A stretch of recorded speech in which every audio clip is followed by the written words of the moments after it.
Dear friends, welcome to education A one. मैं assistant professor Anand Prakash आपके अपने यूट्यूब चैनल शिक्षा स्वर्ग में आपका स्वागत करता हूं। दोस्तों, आज की इस वीडियो में हम 12वीं कक्षा के हिंदी विषय को पढ़ेंगे, जिसका प्रथम पाठ है बातचीत। क्या है? बातचीत। जिनके लेखक है बाल कृष्ण भट्ट। कौन है? बाल कृष्ण भट्ट। दोस्तों, जब भी आप सुबह उठें तो आप अपने लिए एक गोल सेट करें, एक लक्ष्य सेट करें कि आज हमें किस किस टॉपिक को पढ़ना है और अपना पूरा दिन उस लक्ष्य को अचीव करने में लगा दें। यदि आपको मेरा वीडियो अच्छा लगता है, हेल्पफुल लगता है, तो लाइक करें, सब्सक्राइब करें व बेल आइकन को दबा दें ताकि आने वाले वीडियो की नोटिफिकेशन आपको मिल सके। चलते हैं आज के पाठ की ओर। बातचीत। लेखक बाल कृष्ण भट्ट, जिनका जन्म 23 जून 1844 को हुआ था। कहां से बिलोंग करते हैं यह? इलाहाबाद। इलाहाबाद कहां पड़ता है? उत्तर प्रदेश में। इलाहाबाद को हम वर्तमान समय में प्रयागराज के नाम से हम जानते हैं। प्रयागराज। इनका निधन 20 जुलाई 1914 को हो गया था। बालकृष्ण भट्ट को भारतेंदु युग के प्रमुख साहित्यकार काल के थे। इन्होंने कुछ रचनाएं की, जिसमें रहस्य कथा, नूतन ब्रह्मचारी, 100 अजान एक सुजान, रसातल यात्रा, सद्भाव का अभाव, ये सब इनकी उपन्यास है। इन्होंने कुछ नाटक भी लिखा, प्रहसन भी लिखा। इनके निबंध 1000 से भी ज्यादा हैं।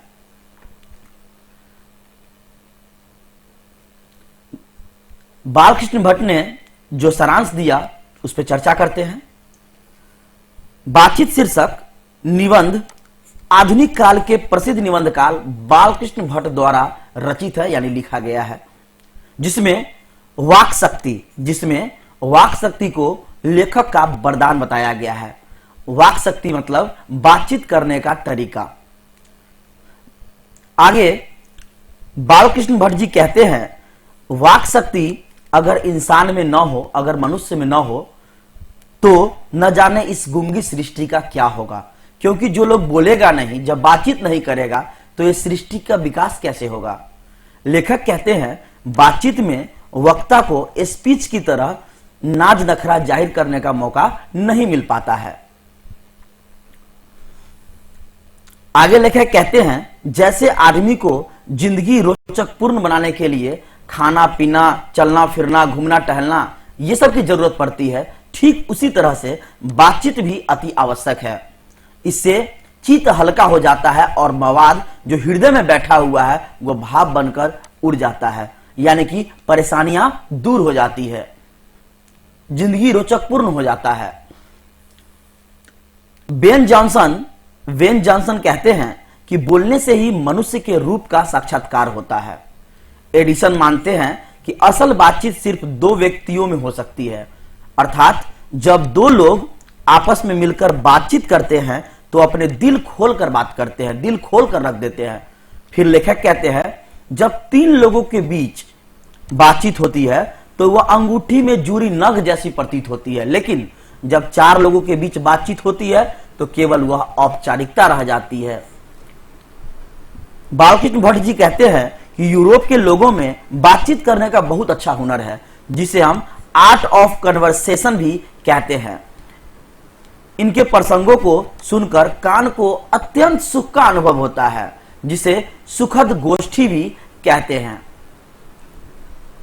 अंततः बालकृष्ण भट्ट कहते हैं कि हमें अपने अंदर ऐसी शक्ति पैदा करनी चाहिए जिससे हम अपने आप बातचीत कर ले, और यही बातचीत करने का सबसे अच्छा तरीका है।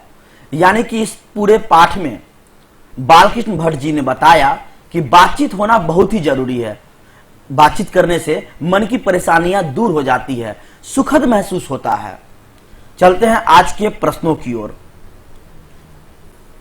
हमने VVI प्रश्न जो इस पाठ से निकलते हैं वो सब इसमें डिस्कस करेंगे। क्वेश्चन नंबर 1 है, बालकृष्ण भट्ट की रचना बातचीत क्या है? क्वेश्चन है, बालकृष्ण भट्ट की रचना बातचीत क्या है? कहानी है, ललित निबंध है, यात्रा संस्मरण है, या इनमें से कोई नहीं? आंसर है आपका ललित निबंध। क्या होगा? ललित निबंध। नेक्स्ट प्रश्न, क्वेश्चन नंबर 2, बालकृष्ण भट्ट किस युग के निबंधकार है? बालकृष्ण भट्ट किस युग के निबंधकार है? द्विवेदी युग के हैं, प्रसाद युग के है, या भारतेंदु युग के है? मैंने आपको पीछे पढ़ाया, या किस युग के है? तो भारतेंदु युग के है। किस युग के है? भारतेंदु युग के है। नेक्स्ट प्रश्न, क्वेश्चन नंबर 3, बालकृष्ण भट्ट किस काल के रचनाकार थे? क्या भक्ति काल के थे, रीति काल के थे, आदि काल के थे, या फिर आधुनिक काल के? तो ये आधुनिक काल के थे। किस काल के थे? आधुनिक काल के थे। नेक्स्ट प्रश्न, क्वेश्चन नंबर 4, बातचीत शीर्षक निबंध के निबंधकार कौन है? नामवर सिंह, मोहन राकेश, बालकृष्ण भट्ट, या इनमें से कोई नहीं? तो आपको मालूम है इस पाठ के निबंधकार हैं बालकृष्ण भट्ट। तो और भी देखते हैं। नामवर सिंह जो है, इन्होंने प्रगीत व समाज लिखा। प्रगीत व समाज, जो कि एक महत्वपूर्ण पाठ है आपका। मोहन राकेश, इन्होंने सिपाही की मां, इन्होंने सिपाही की मां लिखा है। यह सिपाही की मां लगभग हर साल इस पाठ से आपको 3-4 नंबर देखने को मिलते हैं परीक्षा में। नेक्स्ट प्रश्न,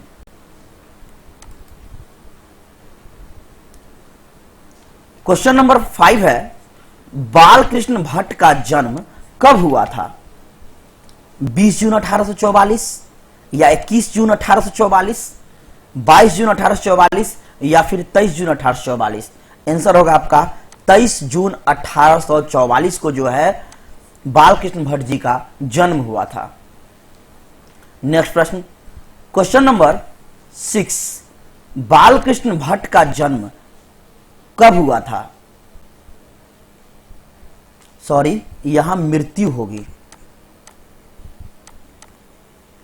जन्म तो हुआ था आपका 23 जून 1844 को, और इनकी मृत्यु हुई थी 20 जुलाई 1914 को।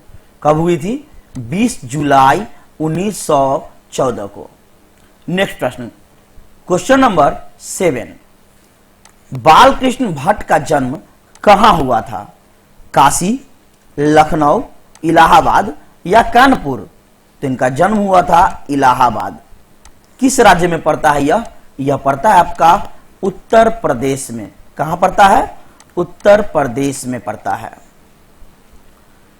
Next, question number 8, Balkrishna Bhatt के निबंध संग्रह के क्या नाम है? क्वेश्चन है आपका, बालकृष्ण भट्ट के निबंध संग्रह का क्या नाम है? भट्ट निबंध माला, भट्ट निबंध वली, भट्ट निबंध संग्रह, या इनमें से कोई नहीं? तो आपका आंसर है भट्ट निबंध माला है यह। नेक्स्ट प्रश्न, क्वेश्चन नंबर 9, ईश्वर का कौन सा वरदान बातचीत लेख का विषय है? ईश्वर का कौन सा वरदान बातचीत लेख का विषय है? स्पर्श शक्ति, वाक शक्ति, श्रवण शक्ति, या इनमें से कोई नहीं? तो आपका आंसर है वाक शक्ति। क्या होगा आंसर? वाक शक्ति। नेक्स्ट प्रश्न, क्वेश्चन नंबर 10 है, बालकृष्ण भट्ट ने किस पत्रिका का वर्षों तक संपादन किया है? क्वेश्चन है आपका, बालकृष्ण भट्ट ने किस पत्रिका का वर्षों तक संपादन किया है, यानी कई वर्षों तक संपादन किया है? तो हिंदी गौरव, या हिंदी प्रदीप, या हिंदी संसार, या इनमें से कोई नहीं? आपका आंसर होगा हिंदी प्रदीप। क्या होगा आंसर? हिंदी प्रदीप। कब किया था इसका? तो 1877 में, 1877 में। नेक्स्ट प्रश्न, क्वेश्चन नंबर 11, लेखक की दृष्टि में सृष्टि क्या है? लेखक की दृष्टि में यह सृष्टि क्या है? लंगड़ी है, बहरी है, गूंगी है, अंधी है? आंसर होगा आपका गूंगी है, क्योंकि बालकृष्ण भट्ट जी ने बताया कि बातचीत के द्वारा ही जो है किसी भी समस्या का समाधान हो सकता है, जीवन रुचिपूर्ण हो सकता है। और सृष्टि इसके बिना जो है, बातचीत के बिना जो है क्या है, गूंगी है। क्या है, गूंगी है। नेक्स्ट प्रश्न, किसने कहा बोलने से ही मनुष्य के रूप का साक्षात्कार होता है? यह किसने कहा? Francis Bacon, Addison, Ben Jonson या कोई नहीं? तो ये कहा बेन जॉनसन ने। दोस्तों, मैंने आपको सारा निबंध इस चैप्टर का जो भी सारांश था मैंने बता दिया। इससे जितने भी ऑब्जेक्टिव क्वेश्चन निकलते थे वो भी मैंने आपको बता दिया, जितने भी आए थे। अब बचा सब्जेक्टिव क्वेश्चंस। तो मैंने जो सारांश कहा आपको, मैंने जो कहानी कही, उसे अगर आप ध्यान से सुनते हैं तो आप आसानी से जो है सब्जेक्टिव क्वेश्चंस सोल्व कर सकते हैं। फिर से मैं आपको सब्जेक्टिव क्वेश्चंस का नेक्स्ट वीडियो बनाऊंगा। मिलते हैं अगले वीडियो में। Thank you very much.